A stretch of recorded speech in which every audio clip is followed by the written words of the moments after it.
कैसे हो बच्चों। आज हम पढ़ेंगे क्लास 6 साइंस में शरीर में गति, बॉडी मूवमेंट, मानव शरीर एवं इसकी गतियाँ। इस लेसन की मुख्य हेडिंग इस प्रकार हैं। अस्थि मीन्स हड्डी, उपास्थि संधि, कंदुक खल्लिका संधि, धुराग्र संधि, हिंज संधि, अचल संधि, पसली, मेरुदंड, पेशी और कुछ जंतुओं की चाल जैसे कि केचुआ, घोगा, तिलचट्टा, पक्षी, मछली और सांप। हमारा शरीर हमेशा गति करता रहता है। जब हम चलते हैं, उछलते हैं या हम शांत बैठे होते हैं तब भी हमारा शरीर गति करता है। जैसे पलकें झपकना, बोलना, हंसना, सांस लेना। और जब हम सो रहे होते हैं तब भी हमारा शरीर अंदर से गति करता है। जैसे शरीर में खून का लगातार दौड़ना, दिल का धड़कना। अस्थि मतलब हड्डी या बोन।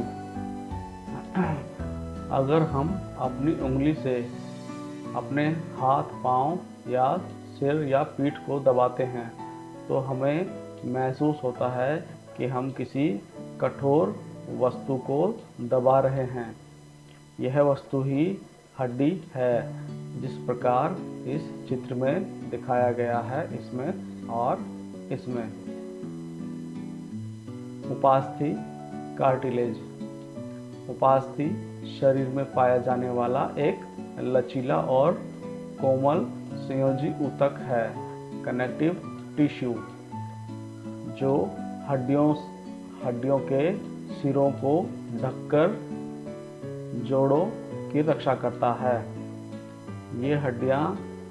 ये हड्डी की तरह मजबूत नहीं होते। इन्हें मोड़ा भी जा सकता है। जैसे कान, नाक में उपास्थि पाई जाती है। जॉइंट्स, संधि, जॉइंट्स, जहां दो या दो से अधिक हड्डियां या उपास्थियां आपस में एक दूसरे से जुड़ी होती हैं, उसे संधि कहते हैं। जैसे कंधे, कोहनी, घुटने या कूल्हे की संधियां।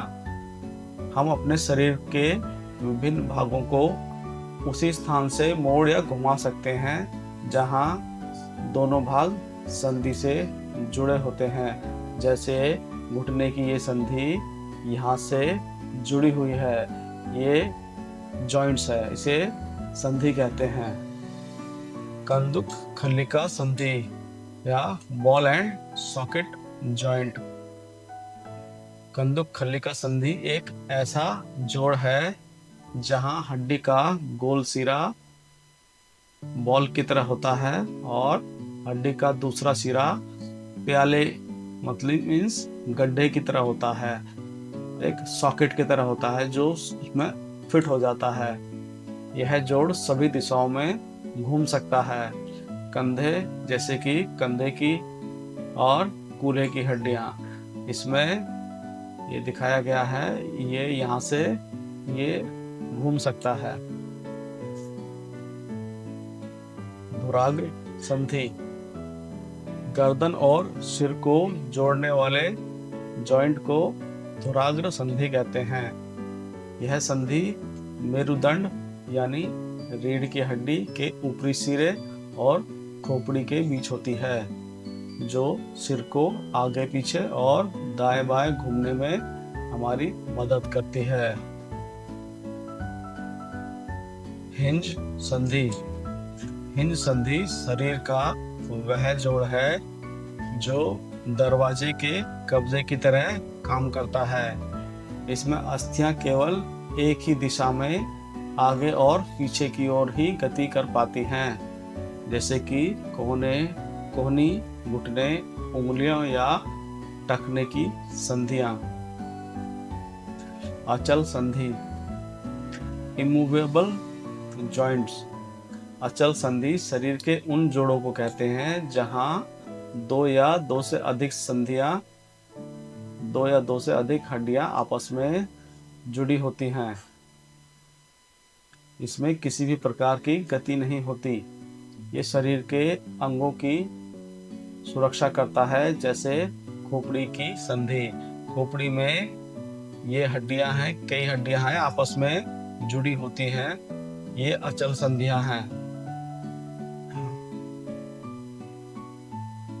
जब हम अपने निचले जबड़े को ऊपरी जबड़े से दूर ले जाते हैं तो ऊपर का जबड़ा नहीं हिलता, क्योंकि ऊपरी जबड़ा और खोपड़ी की हड्डी आपस में अचल संधि से जुड़े होते हैं। रिब्स, पसली। पसली छाती के क्षेत्र में पाई जाने वाली लंबी, घुमावदार और चपटी हड्डियां होती हैं, जो रीढ़ की हड्डी और आगे छाती की हड्डी से जुड़कर एक पिंजरे की तरह बनाती हैं। इसे रिब केज कहते हैं। छाती के दोनों ओर 12 जोड़ी पसलियां होती हैं। पसलियां शरीर के महत्वपूर्ण अंगों की रक्षा करती हैं, जैसे हृदय और फेफड़ों को बाहरी चोट से बचाती हैं और सांस लेने की प्रक्रिया में भी सहायता करती हैं। जब हम सांस लेते हैं तो पसलियां ऊपर नीचे होती हैं। मेरुदंड। मेरुदंड, जिसे रीढ़ की हड्डी भी कहते हैं, मानव शरीर के पीछे की ओर गर्दन से लेकर कूल्हे के नीचे तक फैली हड्डियों की एक लंबी लचीली लाइन है। यह 33 छोटी हड्डियों से बनी होती है, जो एक दूसरे के ऊपर टिकी होती हैं। इन्हें कशुरेका कहते हैं। इन छोटी छोटी हड्डियों को कशुरेका कहते हैं। कंधे की अस्थि, शोल्डर बोन। यदि तुम्हारा दोस्त दीवार पर दोनों हाथ रखकर उसे दीवार को धक्का देता है तो कंधों के पास 2 हड्डियां उभरी हुई दिखाई देंगी। यह कंधे की हड्डी होती हैं। यह पीठ के ऊपरी हिस्से में स्थित एक चपटी 3 कोनों वाली हड्डी है, जो बाहां को शरीर से जोड़ती है। ये और ये वाली हड्डी, ये कंधे की हड्डियां हैं। ये जो पीले कलर में है। श्रोणि अस्थि, पेल्विक बोन। इसे कूल्हे की हड्डी भी कहा जाता है। इसी के सहारे हम बैठ पाते हैं। यह पेट से नीचे के अंगों की रक्षा करता है। यह 3 हड्डियों के जुड़ने से बनती हैं और रीढ़ की हड्डी को पैरों से जोड़ती है। पेशी, मसल। यदि हम अपने हाथ की मुट्ठी बनाएं और मुट्ठी वाले अंगूठे से कंधे को छूने की कोशिश करें तो हाथ का उभरा हुआ हिस्सा जो हमें दिखाई देगा उसे ही पेशी कहेंगे। जब पेशी सिकुड़ती है तो छोटी और कठोर हो जाती है और उभर जाती है। पेशियों का मुख्य कार्य शरीर के अंगों को गति प्रदान करना, अंगों को सहारा देना और रक्त के बहाव को नियंत्रण करना होता है। अब हम पढ़ेंगे अन्य जंतुओं की गति, जैसे कि केंचुए की गति। केंचुआ अपने शरीर की मांसपेशियों को सिकोड़कर और फैलाकर गति करता है। उसके पिछले हिस्से में छोटे बाल होते हैं जिन्हें टाइनी ब्रिटल्स कहते हैं और हिंदी में इसको बोलते हैं शूक। इनकी मदद से जमीन में इनको जमाता है और आगे वाले हिस्से को फैलाता है। आगे की पकड़ बनाकर पिछले हिस्से को आगे की तरफ खींचता है। संकुचन और फैलाव का यह क्रम चलता रहता है, जिससे यह रेंग पाता है। केंचुओं में हड्डियां नहीं होती। शरीर के अंदर मौजूद द्रव हाइड्रोलिक कंकाल के रूप में काम करता है। केंचुआ आगे और पीछे दोनों तरफ जा सकता है। यह आमतौर पर नम मिट्टी में 1 मिनट में 25 सेंटीमीटर तक ही चल पाता है।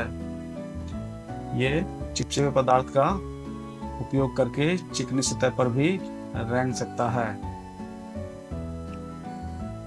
घोंघे की गति, स्नेल मूवमेंट। घोंघा अपनी मस्कुलर फुट के सिकुड़ने और फैलाव के माध्यम से ही गति कर पाता है।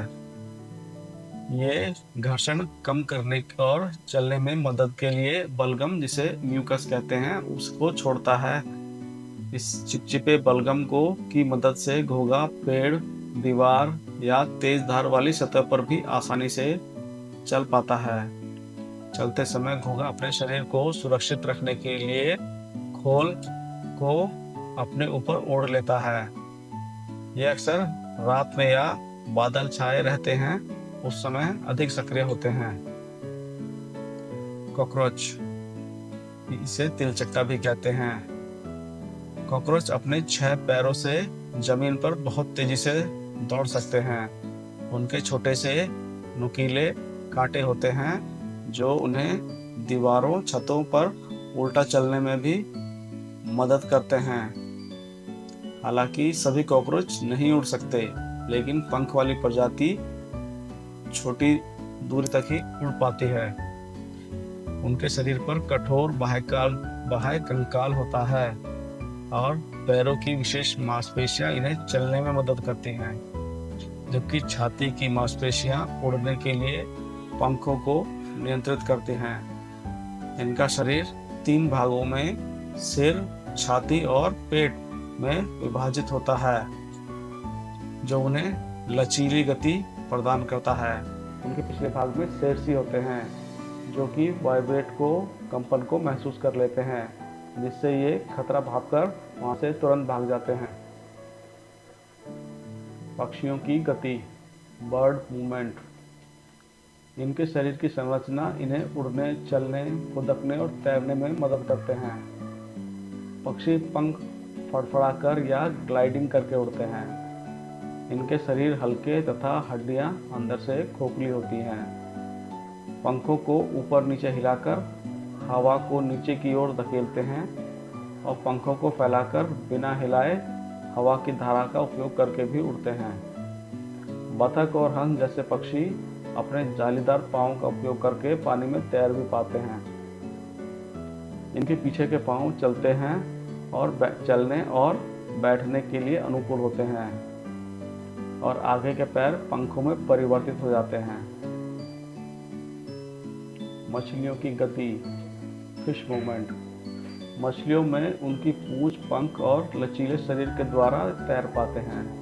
पूंछ को दाएं बाएं हिलाकर वे आगे बढ़ जाती हैं, जबकि पंख संतुलन, ब्रेक लगाने और दिशा बदलने में मदद करते हैं। मछली की आकृति को धारा रेखा आकृति कहते हैं, जिससे कि ये आगे से छोटा है और पीछे से आगे और पीछे से पतला होता है, बीच में से इसका शरीर मोटा होता है। इसका कंकाल कठोर पेशियों से ढका होता है। तैरने की प्रक्रिया में मछली के आगे का भाग एक ओर मुड़ता है और तो पीछे का भाग दूसरी विपरीत दिशा में मुड़ जाता है, तो इसे एक झटका सा लगता है, जिससे ये आगे की ओर खिसक जाता है। ये क्रिया बार बार होती है और इसी तरह मछली तैर पाती है। सांपों की गति। सांपों की गति रीढ़ की हड्डी के लचीलेपन और पेट के विशेष शल्कों के घर्षण पर निर्भर करती है, जो बिना पैरों के आगे बढ़ पाते हैं। जिससे ये सांप की रीढ़ की हड्डी लंबी होती है। इसके शरीर में अनेक पेशियां होती हैं जो आपस में जुड़ी होती हैं। पेशियां रीढ़ की हड्डी, पसलियों और त्वचा को आपस में जोड़कर रखती है। इसकी पसलियां रीढ़ की हड्डी से जुड़कर गोल आकृति बनाती हैं। ये गोल आकृति एक दूसरे को आगे की ओर धक्का देती हैं, जिससे इनका शरीर आगे की ओर बढ़ता है और ये रेंग पाते हैं।